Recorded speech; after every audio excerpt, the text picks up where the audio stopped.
बात करेंगे विद्युत फ्लक्स के बारे में। देखिए, विद्युत फ्लक्स को समझने से पहले एक छोटा सा कॉन्सेप्ट, एक छोटा सा बात आपको पता होना चाहिए, और वो है क्षेत्रफल के बारे में।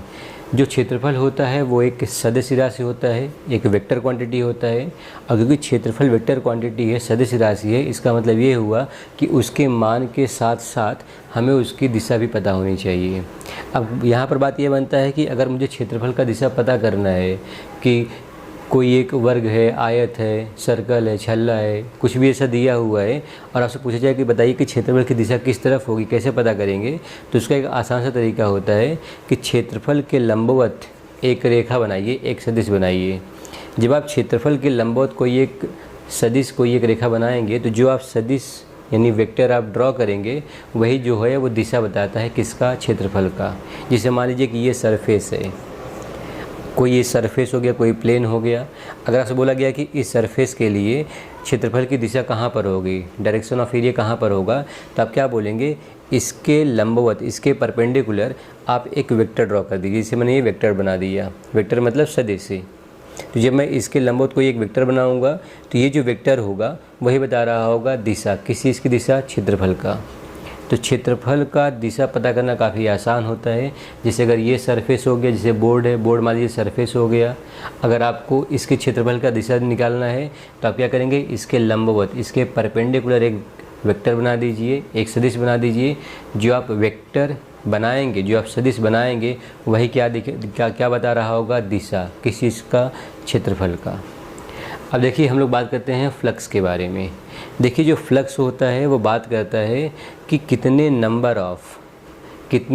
कितनी संख्या में जो विद्युत क्षेत्र रेखाएं होती हैं वो किसी एक छल्ले के थ्रू पास होती हैं, किसी एक छल्ले के अंदर से पास हो रही होती हैं। तो जैसे मान लीजिए कि आपने यहाँ पे एक छल्ला बनाया और आपने देखा कि यहाँ पर कुछ विद्युत रेखाएं हैं जो इसके अंदर से गुजर रही हैं। तो जितनी ज़्यादा संख्या में विद्युत रेखाएं इस छल्ले के अंदर से गुजरेंगी, इस छल्ले के लिए फ्लक्स उतना ही ज़्यादा होगा। मैंने यहाँ पे छल्ला लिया हुआ है, आप छल्ला न लेकर आयत ले सकते हैं, वर्ग ले सकते हैं, आप कोई भी क्षेत्र ले सकते हैं। हम लोगों ने यहाँ पर एक छल्ला, समझिए कि एक वृत्त लिया हुआ है और उसके लिए बात कर रहे हैं। तो जितनी भी रेखाएं इस छल्ले के अंदर से गुजर रही हैं, वो सभी रेखाओं का जो संख्या होता है उसी को हम लोग क्या बोलते हैं, यहाँ पर फ्लक्स। तो जो यहाँ पर विद्युत फ्लक्स है वो बात करता है रेखाओं की संख्या के बारे में। अब जैसे मान लीजिए कि आपने एक विद्युत रेखा बाहर बनाया, तो क्या यह विद्युत रेखा इस छल्ले के अंदर से गुजर रही है? नहीं। इसका मतलब ये हुआ कि ये रेखा का फ्लक्स में कोई भी भागीदारी, कोई भी हिस्सेदारी नहीं होगा, तो इसको हम लोग यहाँ पर नहीं लेके चलेंगे। तो जब कभी भी हम लोग फ्लक्स को परिभाषित करते हैं तो वहाँ पर हम लोग को ये बात का ध्यान रखना होता है कि हम लोग उन्हीं विद्युत क्षेत्र रेखाओं को लेते हैं जो रेखाएं किसी एक छल्ले के, किसी एक क्षेत्रफल के अंदर से गुजर रही हो। जैसे देखिए यहाँ पे लिखा हुआ है, किसी बिंदु पर क्षेत्र के अभिलंबवत रखे एकांक क्षेत्रफल से गुजरने वाली क्षेत्र रेखाओं की संख्या उस बिंदु के विद्युत क्षेत्र की प्रबलता की माप होती है। आप समझ सकते हैं, हम लोगों ने इसके पहले बात किया हुआ है कि अगर क्षेत्र रेखाएं जो यहाँ पे बनाई हुई हैं अगर ज़्यादा होंगी मतलब घनत्व तो ज़्यादा होगा, और अगर घनत्व ज़्यादा होगा तो विद्युत क्षेत्र की प्रबलता भी ज़्यादा होगी।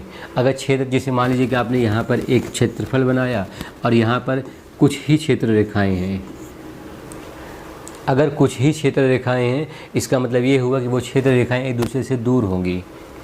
क्षेत्र रेखाओं का एक दूसरे से दूर होने का मतलब ये होता है कि उनके बीच का जो आपेक्षित घनत्व होगा वो कम होगा, और अगर उनका घनत्व कम होगा मतलब वहाँ पर विद्युत क्षेत्र की प्रबलता भी क्या होगी, कम होगी।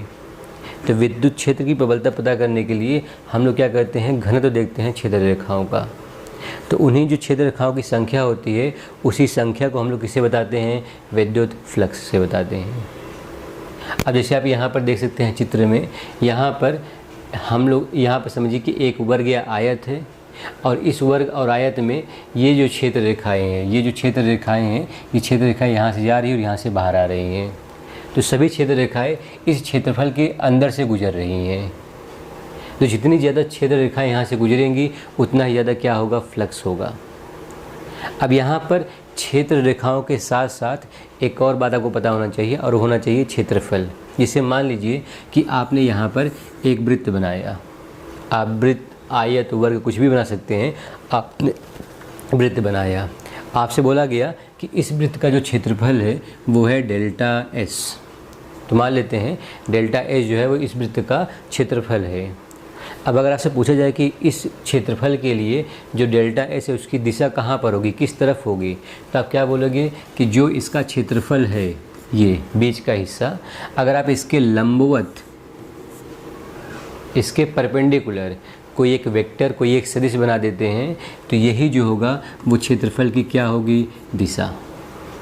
तो या तो आप क्षेत्रफल की दिशा को इस तरह से लिखिए या फिर आप इसको एक एकांक सदिश जिसे आपने लिखा है इसको एन कैप। ये जो एन कैप है इसको बोलते हैं एकांक सदिश, यूनिट वेक्टर। इसका जो मान होता है वो 1 होता है और ये सिर्फ किसके बारे में बात करता है, दिशा के बारे में। ये जो यहाँ पर एन कैप लिखा हुआ है ये आई हो सकता है, जे हो सकता है, के हो सकता है। अब ये आई जे के क्या है, आई जे के मतलब एक्स वाई जेड। तो एक्स डायरेक्शन, वाई डायरेक्शन या जेड डायरेक्शन के लिए हम लोग इनका यूज़ करते हैं। तो इन सभी को हम लोगों ने एक नाम दे दिया है एन कैप। तो एन कैप जो है वो एक एकांक सदिश है जिसका मान कितना होता है, 1। वो सिर्फ बात करता है दिशा के बारे में। तो आगे हम लोग देखते हैं। अब जैसे यहाँ पर देखिए लिखा हुआ है, यदि हम किसी बिंदु पर विद्युत क्षेत्र के अभिलंबवत कोई डेल्टा एस, जो हमने देखा था क्षेत्रफल का छोटा समतली अवयव रखें तो इससे गुजरने वाली क्षेत्र रेखाओं की संख्या ई डेल्टा एस के अनुक्रमानुपाती होती है। जैसे हम लोगों ने बात किया, जैसे मान लीजिए ये छल्ला है, यहाँ पर जितनी ज़्यादा संख्या में क्षेत्र रेखाएं गुजरेंगी उतना ज़्यादा क्या होगा, फ्लक्स होगा। यहाँ पर जैसे मान लीजिए अगर पहले हम लोग इसको देख लेते हैं, ये हो गया डेल्टा एस वेक्टर, यानी एरिया जो है, जो क्षेत्रफल है उसको हम लोग ने यहाँ पर वेक्टर के जैसे लिखा है, सदिश के फॉर्म में लिखा हुआ है। और जो ये लाइन हो गया इसको लिखा गया इलेक्ट्रिक फील्ड यानी विद्युत क्षेत्र।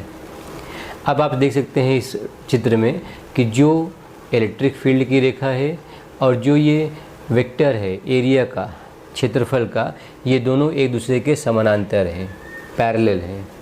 और ये दोनों अगर एक दूसरे के समानांतर हैं, इसका मतलब यहाँ पर ये होगा कि जो कोण बन रहा होगा वो कितना बन रहा होगा, 0।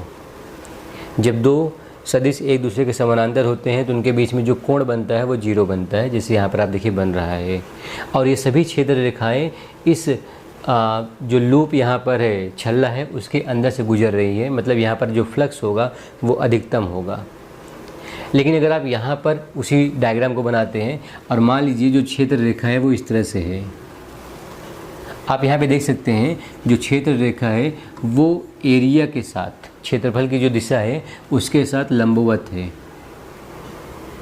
अब जो फ्लक्स का परिभाषा होता है उसमें ये बोला जाता है कि क्षेत्र रेखाएं किसी भी छल्ले के या किसी भी क्षेत्रफल के अंदर से गुजरनी चाहिए, ऊपर से नहीं। यहाँ आप देख सकते हैं जो क्षेत्र रेखा है वो इसके ऊपर से गुजर रही है।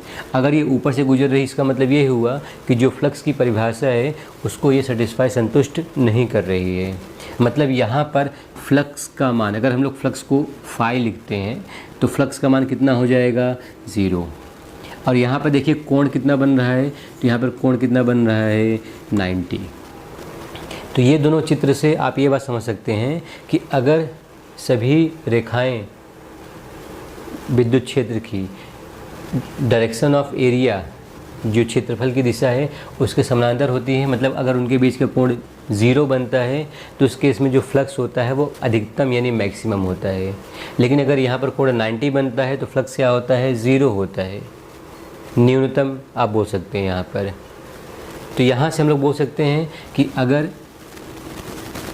विद्युत क्षेत्र और डेल्टा एस दोनों समानांतर हैं तो फ्लक्स मैक्सिमम होगा। उसी बात को यहाँ पर लिखा गया है कि क्षेत्र रेखाओं की संख्या ई डेल्टा एस के अनुक्रमानुपाती होती है। यानी अगर मैं क्षेत्र रेखाओं की संख्या को फ्लक्स से लिखूँ तो जो फ्लक्स होगा वो किसके प्रोपोर्शनल होगा, वो प्रोपोर्शनल होगा ई डेल्टा एस। यहाँ जो लिखा गया अनुक्रमानुपाती, उसका मतलब क्या होता है, प्रोपोर्शनल। क्योंकि जितनी ज़्यादा रेखाएं इसके अंदर से गुजरेंगी उतना ही ज़्यादा क्या होगा, फ्लक्स होगा। इसलिए लिखा गया जो फ्लक्स है रेखाओं की संख्या वो प्रोपोर्शनल होगा, यानी अनुक्रमानुपाती होगा किसके, ई डेल्टा एस। लेकिन ये तभी होगा जब दोनों कैसे होंगे, समानांतर होंगे। जिससे यहाँ पर आपको दिख रहा है ये विद्युत रेखाएं और जो एरिया है दोनों कैसे एक दूसरे के पैरेलल है, मतलब समानांतर है। अब यहाँ पर देखिए हम लोग को ये बात समझना है कि अगर मुझे फ्लक्स का सूत्र लिखना है तो मुझे ये बात समझना है कि फ्लक्स 3 चीज़ों पर निर्भर है, विद्युत क्षेत्र की रेखाएं, क्षेत्रफल और कोण। यहाँ पे देखिए कोण 0 बन रहा था तो अधिकतम फ्लक्स मिला, यहाँ पर कोण 90 बन रहा था तो फ्लक्स कितना मिला, 0। तो जब कभी भी कोण बन रहा होता है, जैसे यहाँ पर बन रहा है 0, यहाँ बन रहा है 90, तो आपको समझना है कि हम लोग फार्मूले में कोई एक फंक्शन यूज़ करेंगे, साइन, कॉस, टेन, कोई एक फंक्शन हमें यूज़ करना होता है। अब त्रिकोणमिति में कौन सा फॉर्मूला, कौन सा फंक्शन यूज़ करेंगे, वो निर्भर करता है कि त्रिकोणमिति में थीटा 0 के लिए किसका मान 1 होता है, क्योंकि 1 क्या होता है, अधिकतम होता है, और थीटा 90 के लिए किसका मान 0 होता है। तो आपको समझेगा कि जो कॉस है, कॉस में 0 कितना होता है, 1, जो अधिकतम वैल्यू देता है, और कॉस में 90 कितना होता है, 0, जो क्या देता है, न्यूनतम वैल्यू। इसका मतलब ये हुआ कि जो फ्लक्स है वो हो जाएगा ई डेल्टा एस कॉस थीटा। यहाँ पर जो थीटा है वो कोण है ई और डेल्टा एस के बीच में। जैसे मान लीजिए इस चित्र में हमने क्या किया, छल्ले को थोड़ा सा झुका दिया है। जब हम छल्ले को किसी थीटा कोण से झुका देंगे तो ऐसे में विद्युत क्षेत्र की जो रेखा है और जो क्षेत्रफल का दिशा है उनके बीच में एक कोण कितना बन रहा है, थीटा। जैसे यहाँ देखिए बोला गया क्षेत्रफल अवयव को किसी कोण थीटा से झुका देने पर गुजरने वाली क्षेत्र रेखाओं की संख्या क्या हो जाती है, घट जाती है। घटने ही वाली है क्योंकि समझ सकते हैं आप, यहाँ पर जो कोण होगा वो 0 से बड़ा होगा लेकिन 90 से छोटा होगा। अगर 90 से छोटा होगा और 0 से बड़ा होगा, देखिए जब कोण 0 होता है तो हमें अधिकतम मिलता है। यहाँ जो वैल्यू होगा थीटा का वो 0 से बड़ा होगा। इसका मतलब कि जो हमें फ्लक्स मिलेगा वो कभी भी अधिकतम से कम मिलेगा। अधिकतम से कम क्यों मिलेगा, क्योंकि कॉस के लिए जो अधिकतम वैल्यू होता है वो 1 होता है, और वो कब मिलता है जब कोण कितना बनता है, 0। यहाँ पर जो कोण बनेगा वो 0 से बड़ा बनेगा। जैसे मान लीजिए कि 30 डिग्री बना या 45 बना या 60 बना, तो अगर मान लो 60 बनेगा तो कॉस 60 कितना होता है, हाफ, आधा। तो अगर आधा होता है इसका मतलब कि जो यहाँ पर फ्लक्स मिल रहा होगा उसका आधा यहाँ पर मिलेगा।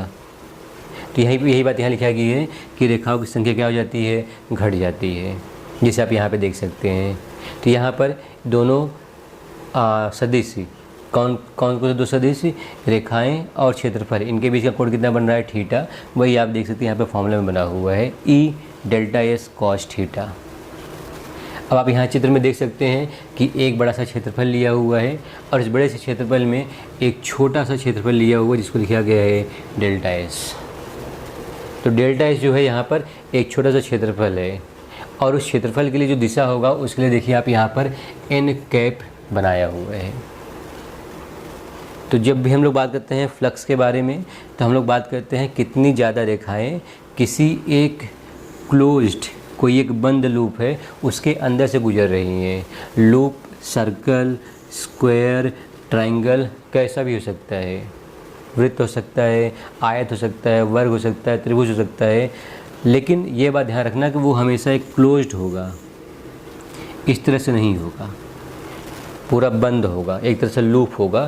तो हम लोग उसके अंदर से जितनी ज़्यादा रेखाएं गुजरेंगी फ्लक्स उतना ही ज़्यादा होगा, और फ्लक्स का ये सूत्र होता है।